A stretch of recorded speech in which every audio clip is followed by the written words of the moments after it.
Hello and assalamu alaikum. Welcome back to the second half of this video, the story of Mary alayhi salam.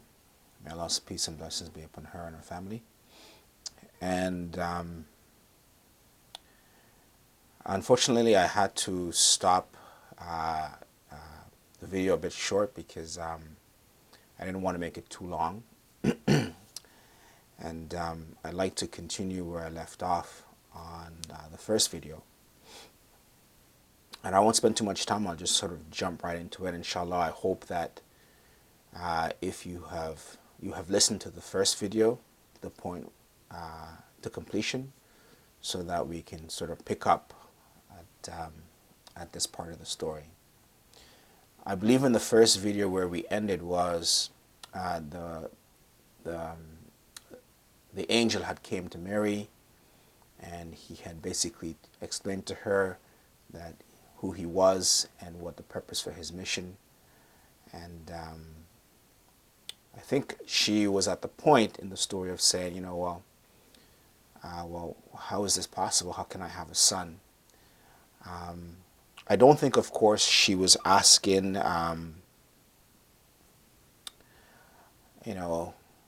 in a surprised manner.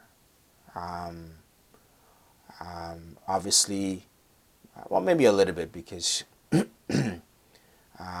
while she knew that anything was possible, that God could heal the barren, the sick, etc.,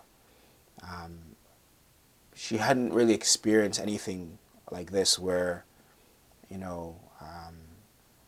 God would make her have, or any woman in her day, have a child, or even in all of human history, with the exception of perhaps, and we'll talk more about that in a second, but with the exception of the first man and the first woman in creation.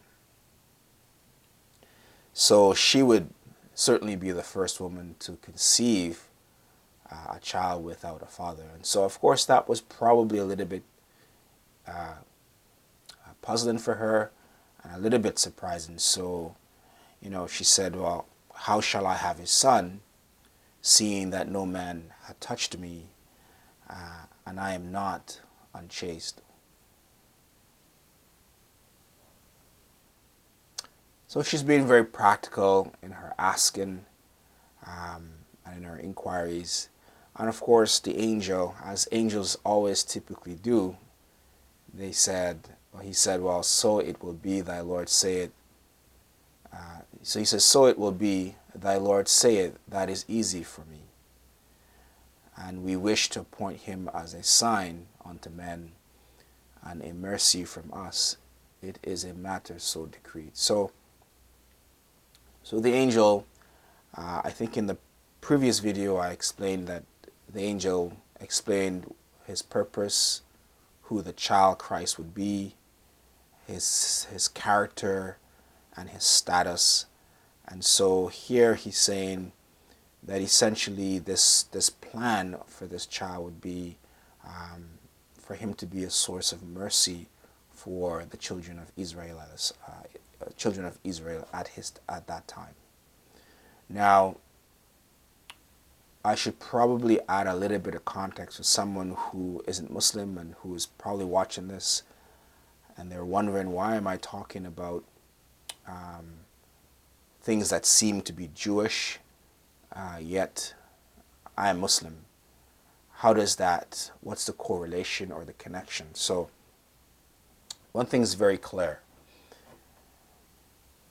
The teaching of Islam is that God is one, and that from the dawn of time, with the beginning of Adam, God has always had prophets or messengers who came to humanity to disclose God's will through the form of revelation. And these revelation, although they came to different peoples at different times, they were all from the one source, the one God, right? So there is a verse in the Quran where Allah tells the Muslims to tell the people that, we believe in all the prophets. While we believe that there is one God and that there is no God but Him, we believe in all the prophets that He sent, that we make no distinction between one or the other of them. And interestingly, God describes this stream of prophecy from the time of Adam all the way down to the time of Muhammad, may Allah's peace and blessings be upon him and his family, as like a chain that has a link. And the Quran describes it as a brotherhood, right? It's one brotherhood like a chain that has a link. It's an unbroken. And so while Christ was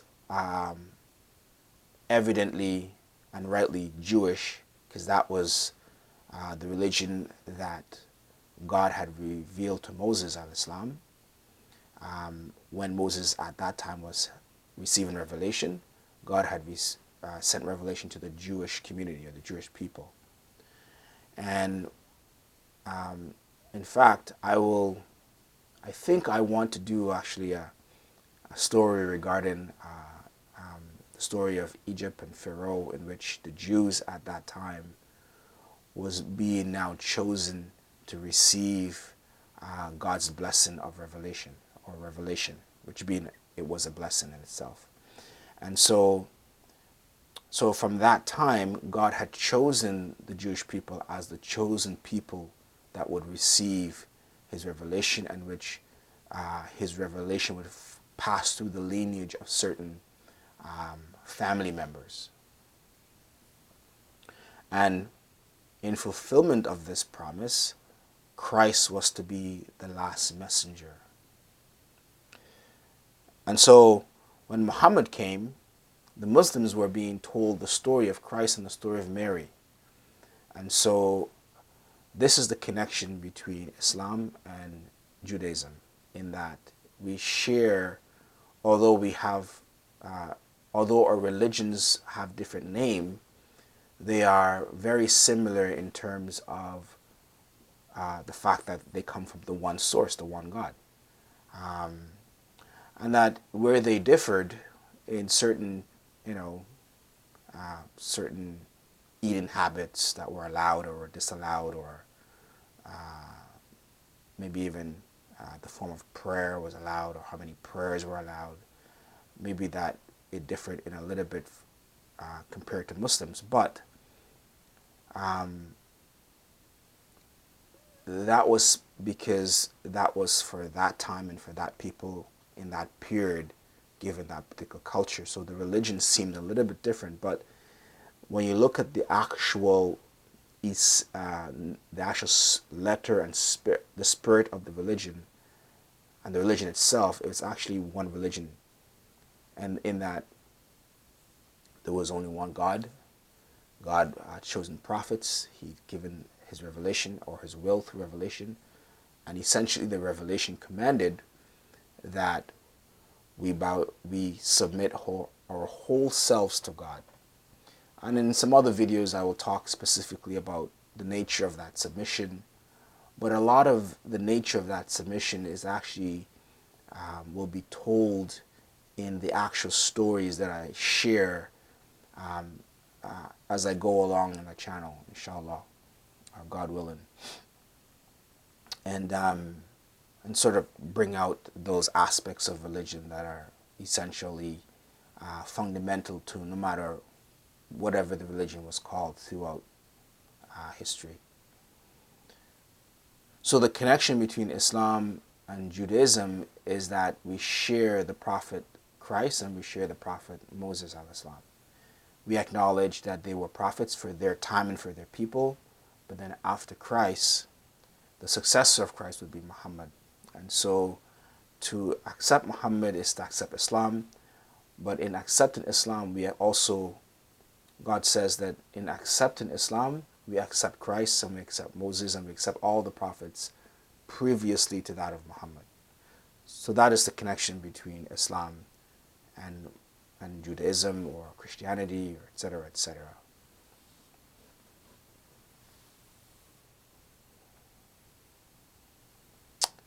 But getting back to the story. So after the angel had told her this, the word was planted, and she was at the point of conceiving the child. And so the Quran says, so she conceived him and she retired, all right, with him to a remote place. And in fact, the Quran says that the pains of childbirth drove her to the trunk of a palm tree, and she cried in anguish. Now, it's interesting because certainly in my previous video, if you watched that video, I highlighted the fact that God, through the angel, had disclosed to Mary that she was being chosen for to receive a gift from God.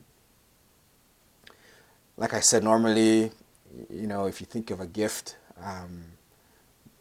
you would expect, something very worldly, but, very, not to this extent. So it's interesting, God's gift, how it comes, in the form that it comes, in this case, the form of a child.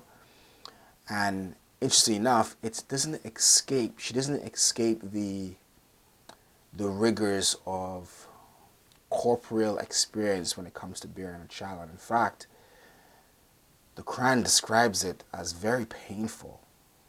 So here is this precious child within the very womb of a very precious child, who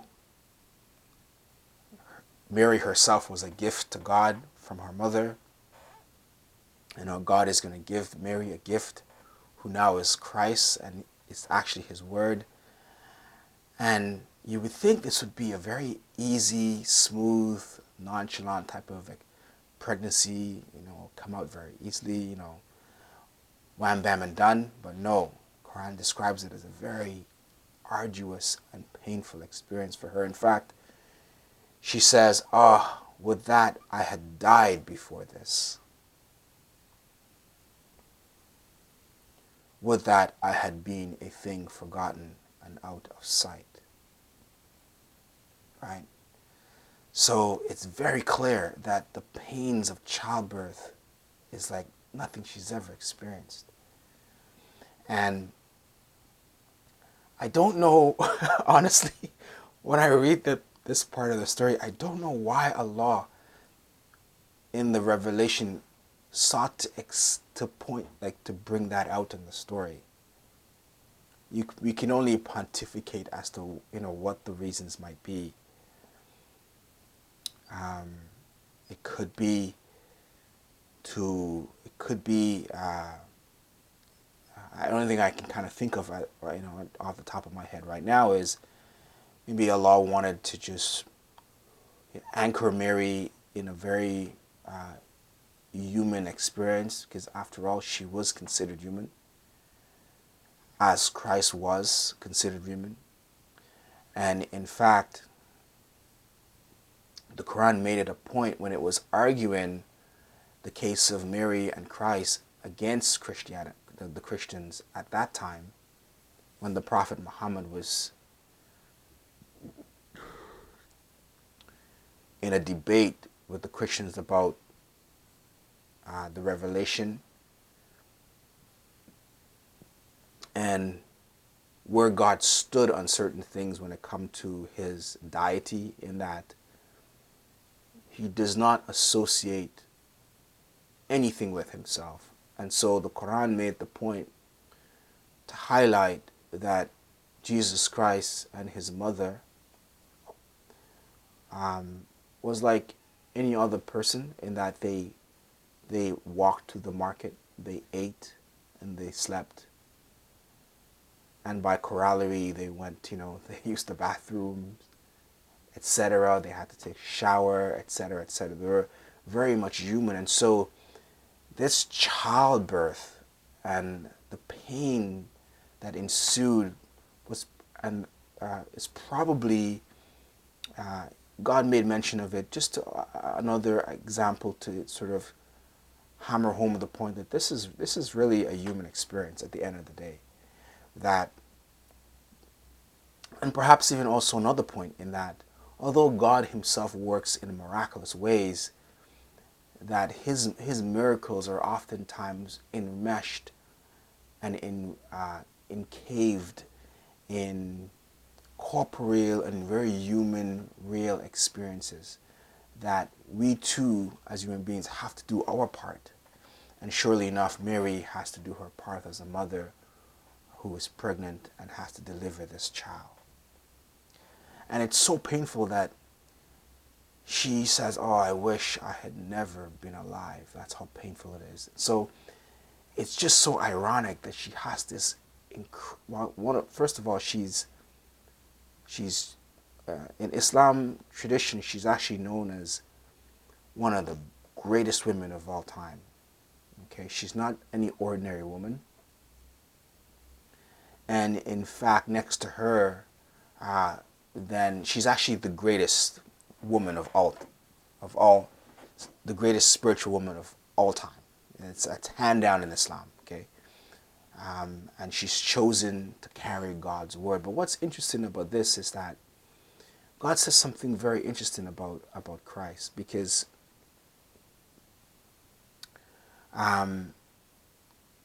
he says in the Quran, when the Christians were making the argument that, hey, listen, Christ is a God because he was born without a father.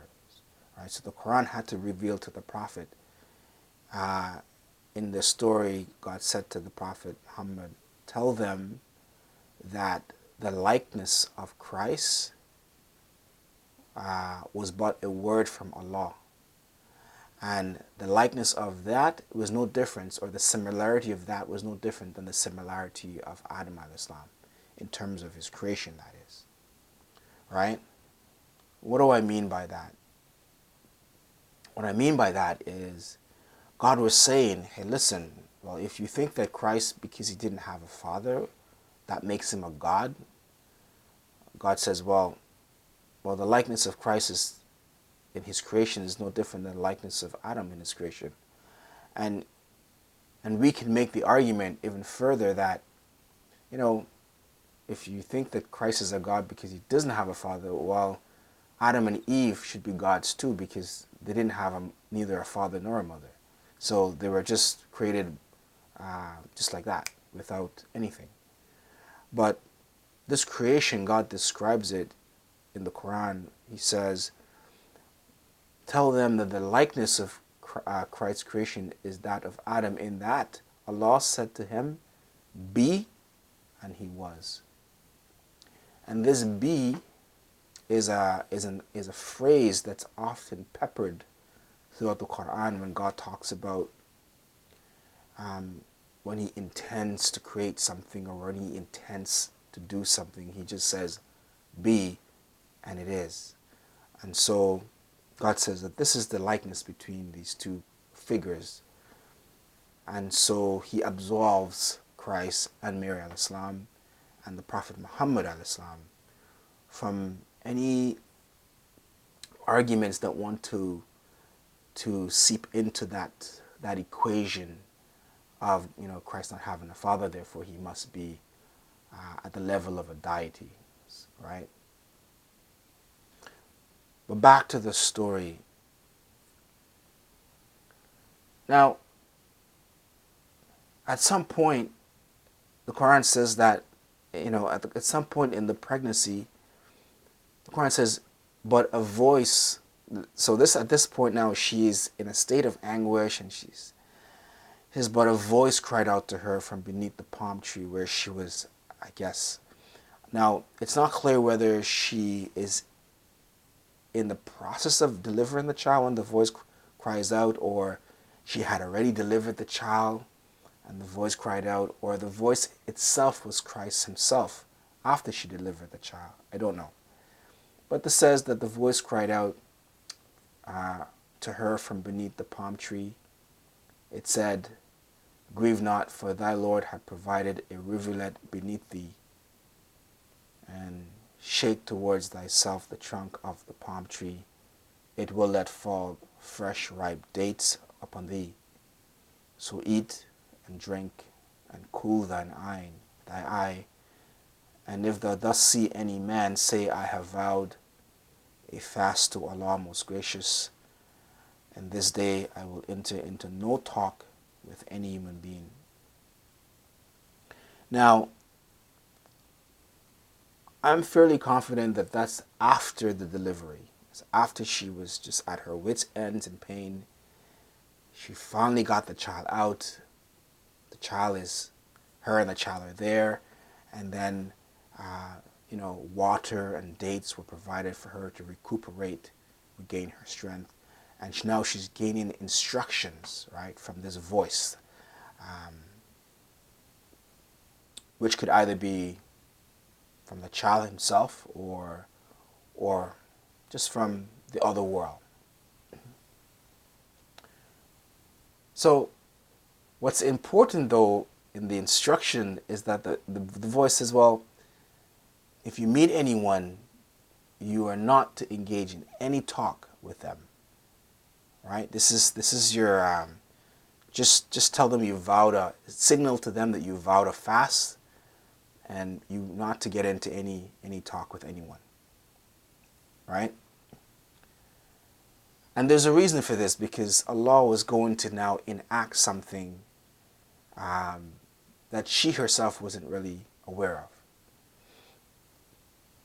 And the Quran says that at length she brought the child to her people, carrying him in her arms. And she said, they said when they saw this child, they're like, wow, it says, "Oh Mary, truly an amazing thing hast thou brought."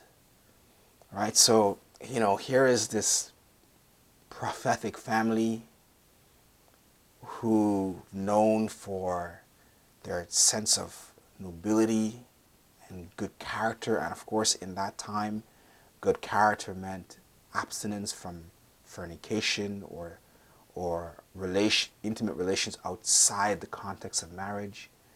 And of course, they knew that Mary was not married, right? Because hence the story, she is a virgin, right? Her virgin birth. So, and she has this child. So they're like, whoa.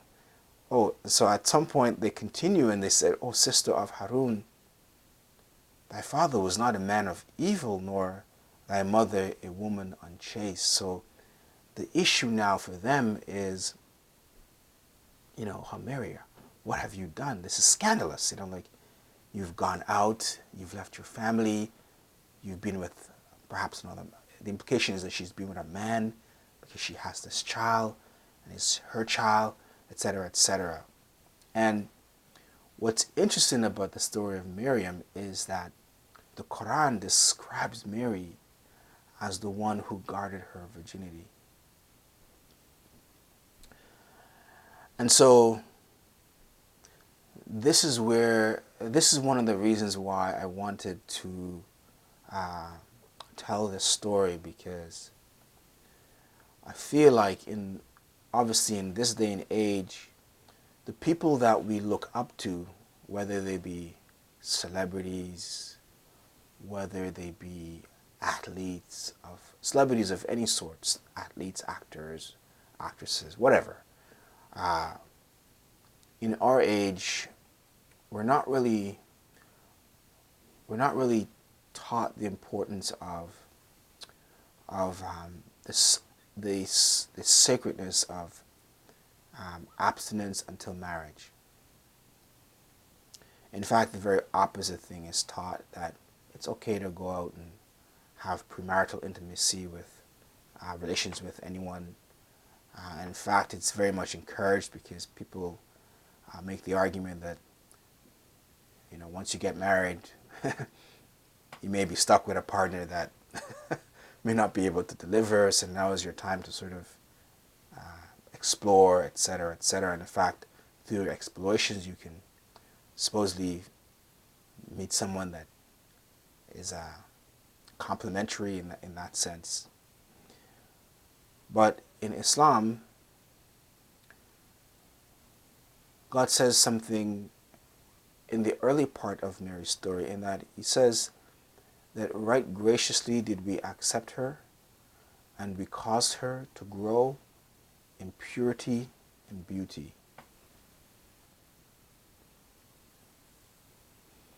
And because she is to receive the very word of the Creator in her womb, Allah made certain that her womb was clean. In other words, Allah is teaching humanity through the story of Mary that this purity of revelation, which comes in the form of a word. So when you receive the revelation, it's a book, but it's actually a word. It's actually words of God. And one of the words within the teachings of the Quran, or the teachings of the Bible, or the teachings of Moses al-Islam is that thou shalt not commit fornication. And that command is there because God intends purity for men and women. And purity means essentially that we guard ourselves from any relations that is outside the context of marriage. Hence, one of the reasons why also when she saw the angel in a very private, secluded place with her, she was also very apprehensive because she felt the underlying, she realized the underlying sensual implications that could result from her interaction with that person. So one of the things that she said was, keep your distance. Or she said, well, she says, she said, I seek refuge with Allah from you, right? And also, if you fear Allah, keep your distance, right? So there was a lot of sexual or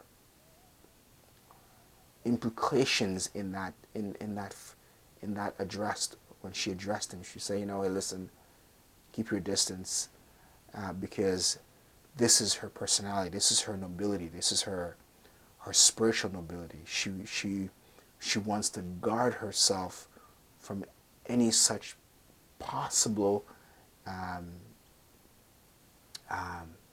interactions that may lead to something like that. So in the Quran, Allah says Mary is someone who guarded her chastity. And so for Muslim, male and female, it's something that Muslims emulate her, in that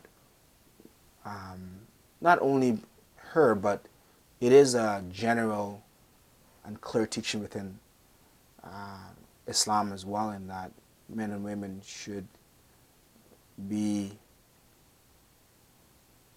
sacrosanct in the way they deal or interact with each other. And there's a whole social etiquette that has arisen from that, but I won't get into that. But needless to say, this is something that's very important to Islam, and Mary's conduct when she met the angel is a telltale sign of that, and it's an encouragement for us as Muslims to keep in mind and to emulate. But also, because God says that she was someone who guarded her chastity, God also helped her to guard her chastity, in the sense that God wanted to protect her name, her reputation, as someone who was chaste, and someone who was noble, and someone who was of good character. So the way he did this was he told her, hey, listen, when you go back to see your people, of course he says this is done through the voice, right? That just she miraculously heard, when she was resting.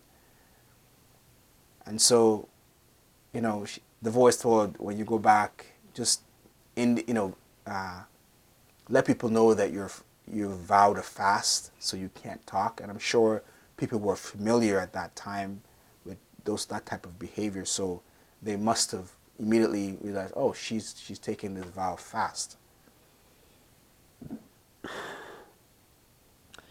And surely enough, when she went back, they of course said, oh, what is this, Mary? What's going on here, right? So they're questioning her character.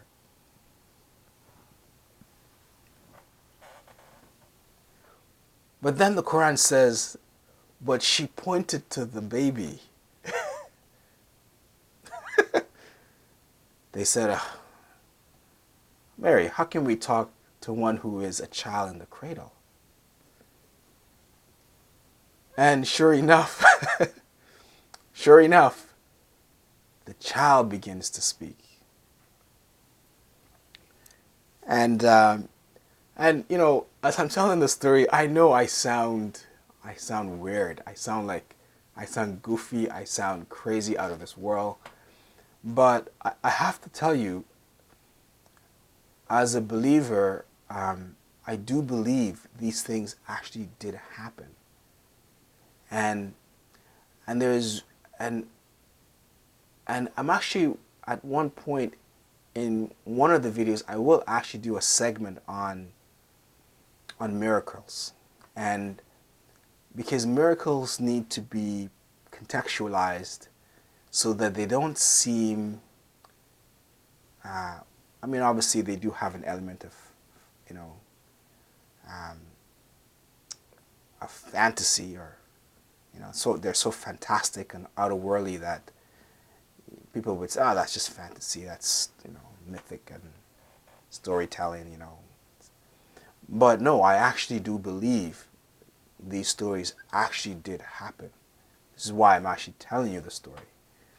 And I'm actually going to do a segment as to why I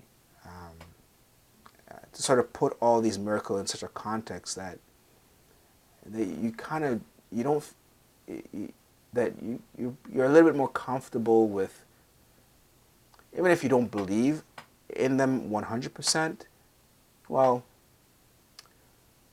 we're going to put them in a way where we can say, oh, maybe they're not as far-fetched as they seem to appear in these stories, because I'm not contextualizing everything, right?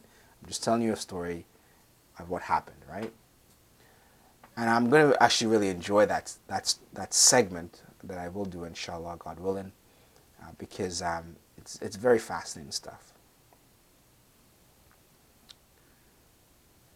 So this now becomes, and this is where the story of Christ in the Quran diverge from the story of the Bible. Now, I don't think even in the Bible that there is actually an element of the story where she comes back to the child, to her people with the child and he spoke. No such thing probably did happen. So in that way, it does actually diverge already from the Bible. And this is where it's uniquely the story now of Islam. And so Allah says that He caused Christ to speak as a young child. And so when she points to Him, Christ says, I am indeed a servant of Allah. He hath given me revelation and made me a prophet. And He hath made me blessed wherever I be, and hath enjoined on me prayer and charity as long as I live. He has made me kind to my mother, and not overbearing or miserable. So peace is on me the day I was born, the day that I die, and the day that I shall be raised up to life again. Such was Jesus, the Son of Mary. It is a statement of truth about which they vainly dispute. Now, so the Quran then takes over and says, well, that's Christ right there. But let me go back and sort of make a few comments on the words of Christ as a child. So this fresh baby now is performing his first miracle. And God had given him the power of speech. And he says something that's worthwhile reflecting on. He says, well, I am blessed in my birth, and I'll be blessed when I die. I am a prophet of God, and God has enjoined on me prayer and charity as long as I live. So he's made it very clear the characteristic of who he is, and he's done something very interesting because in his description as a prophet, he outlines the broad, the fundamentals of religion in his description of prophecy. Right? So he says that God has enjoined on me prayer and charity, which are two things in Islam. The Prophet says that in a narration or a statement of his, he says that that if a person's prayer is not accepted, neither is their charity. Right? Neither is their charity. So, a person can be doing a lot of good works, but if in the end, the best thing in creation which God has given us, which is the ability to pray or to pray to Him in a way that He intends, and God says that, the Prophet says, well, if that's not accepted, then even your charity is not accepted. And here we see in Christ's prayer that these two things are seen as one. Prayer and charity throughout my life, he says. So as long as I live, you see. And then he says, and he has made me kind to my mother. So this is also another aspect within Islam. So just like the prayer and just like charity, in Islam, those are obligatory things that we as Muslims, we all have to do. We have to pray, and we are enjoined to do charity. In fact, charity is made obligatory in certain ways at certain times. And we will talk more about that in other areas of this channel and as we go along in the channel. So those two obligatory things, prayer and charity, and then he says, has made me kind to my mother. So God says in the Quran as well that after obeying him and the messenger, he puts obedience to our parents next. And so when Christ is describing himself, Christ is also describing himself as a Muslim, right? So he's saying, this is now also what's important to Allah, and he has made me like this to my mother. And the obedience is such that it's not overbearing, it's not overbearing, it's not rebellious, it's not leading to causing my parents distress and frustration, anger, even to some case where they disown you. So he says he's not that type of child. So in who he is, he's already described the whole gamut of Islam. Because in Islam, these are the things that are important as Muslims, we are commanded. In fact, God says that obey your parents in everything except where they tell you to do something that is against his religion. Other than that, you're bound to obey them. And he says, of course, after having described these things, he says, As a result of them, peace be on me the day I was born, and peace be on me the day I die, and peace will be on me on the day I will be raised. And essentially, that is the condition of anyone who adopts these attributes of whether they be Jewish, Muslim, and maybe even Christian as well, because although we as Muslims believe the Christian text is somewhat um, certain things have been changed, we are Christians are also included as part of the people of the book, or people who God has revealed his revelation to, and expect that they would submit and listen to the best parts of it, right? And so these are the best parts: prayer, charity, kindness to parents, and of course, from there, believing in one God, etc., etc., etc. And we will go more in details about those aspects of religion that are part of the fundamentals of religion, as is understood or is taught by Islam. And so, another thing that I wanted to point out as well is, in this statement, it was very important that God highlighted the fact that Jesus was born, that he will face death, and that yes, like everyone else as well, he will be raised up. So he will be born, he will die, and he will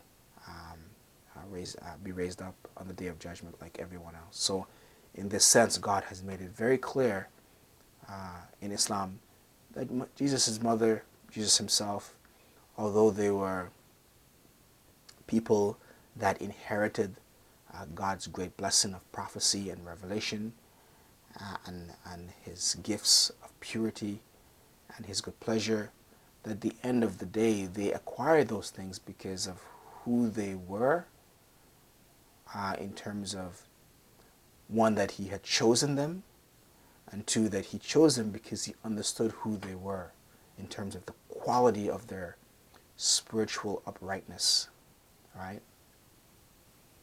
And we saw how Mary, in her uprightness, to guard her chastity, the first thing she said to the angels was, "Keep your distance if you fear God." So in other words, she's telling him, she's exhibiting this quality of a true believer who immediately is concerned with guarding their sexual sanctity, or their sexual purity. And in the case of Mary, God gave her, as a result of this quality and character of her, gave her, put his word in her womb, right? Because it was so pure.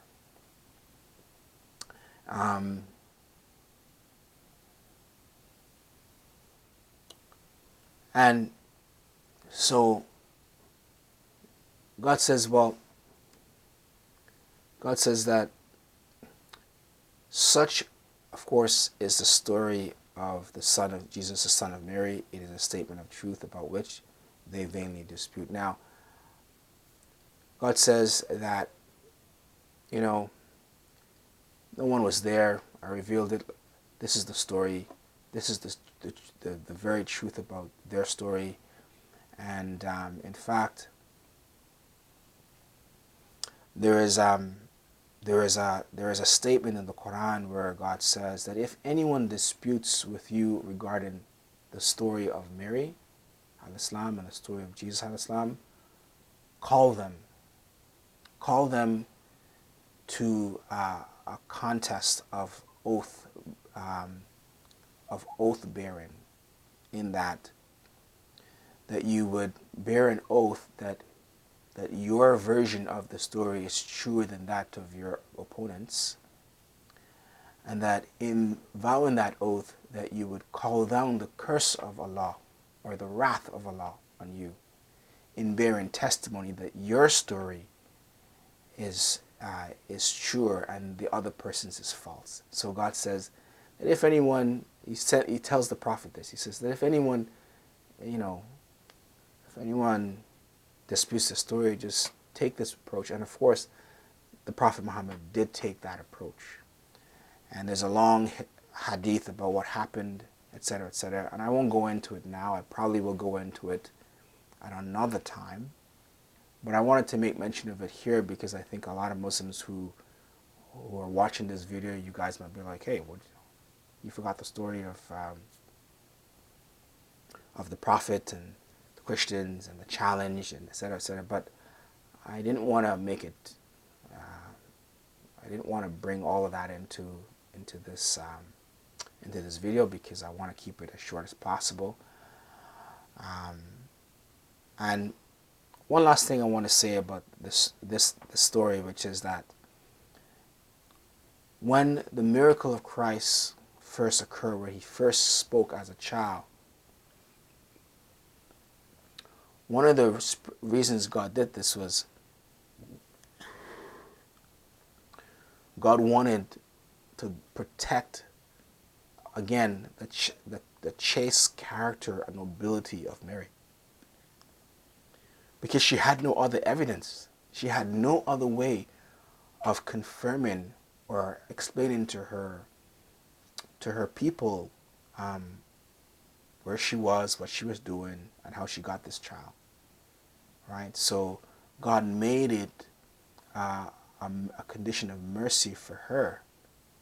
And in that way, he vindicated her and guarded her chastity of character, because her character was now put on the line. And it would have been assassinated, and rightly so by all reasonable accounts. People would have rightly been suspicious, and clearly, in this case, have reason to talk because, hey, she did shop with a child. So, in this way, God guarded again her chastity and reinforced her character of chastity and nobility and purity in the first miracle of Jesus Christ al-Islam. So, I will leave it there.